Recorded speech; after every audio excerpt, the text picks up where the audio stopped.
Hey guys, this is Tim with Craft Beer Me, and this is what is going on in the craft beer world this past week. This would be from last Saturday to this Friday, and not a ton going on in the craft beer world this week. Obviously, there's a lot of different situations and things going on, and we'll keep it beer related here, but most of the news has to do with a lot of breweries and a lot of restaurants are now starting to come out of the stay-at-home order, so that's good news. So most of the news has to do with that, but let's get started. Here's the 5 things you need to know about the craft beer world this week. All right, first one. So home alcohol sales reportedly stay strong as restaurants reopen. Every night is Friday night for people. So basically, yeah, it's showing that even though restaurants are opening and breweries are opening, people are still buying a ton of beer at home. Numbers are showing that home delivery, liquor delivery services are up 400% during the pandemic. Not surprising. But even as restaurants are opening and breweries and stuff are starting to reopen across the country, these delivery services are still seeing a ton of business, which is good.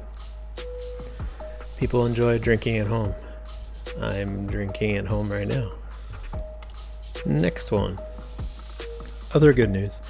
More than 80% of craft breweries have received Paycheck Protection Program loans, Brewers Association survey finds. So the Paycheck Protection Program was obviously via the U.S. government during this pandemic. So that's great news. That means that, let's see, according to BA survey of 869 craft breweries released on Friday, 84.9% of breweries applied for a PPP loan. 50.4 applied for emergency economic injury disaster loan, the EIDL grants, and 38.7 applied for the EIDL loans.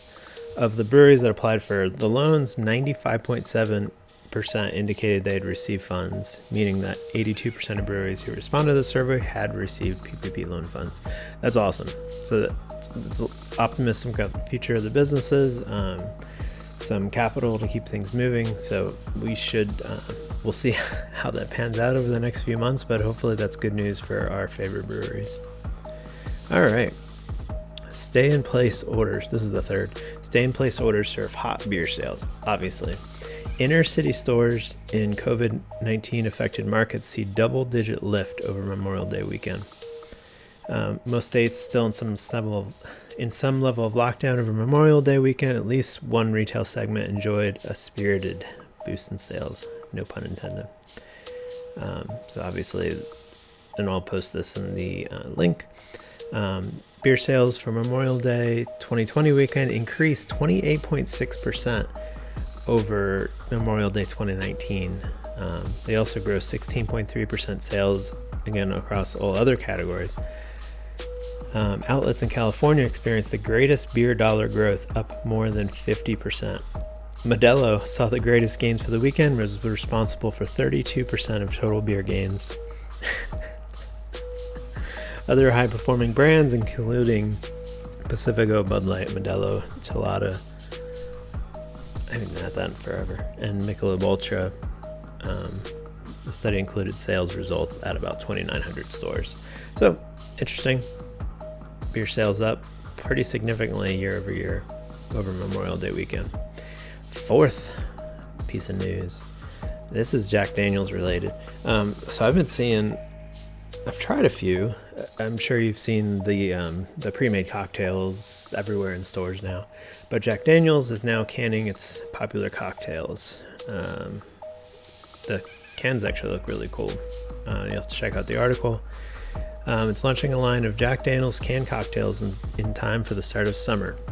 Drinks will be available in select states in 3 flavors: Jack and Seltzer, Jack and Cola, and Jack Honey and Lemonade. Each can is made with Jack Daniel's Tennessee whiskey. Jack and Cola and Jack Honey and Lemonade flavors are 7% ABV, while the Jack and Seltzer flavor is 5% ABV with 97 calories. It's pretty interesting. These type of drinks are definitely becoming more popular. And last but not least, Cracker Barrel fans. Cracker Barrel is testing in select markets the beer and wine sales. So they're gonna be offering a limited assortment of beer and wine, including orange and strawberry mimosas, and they will be available to order all day. So that is your news going on in the craft beer slash just general beer and brewery news this past week. Hopefully next week we get some more interesting happenings as we see more breweries opening, more beers being brewed, and hope you guys have a great weekend. Cheers.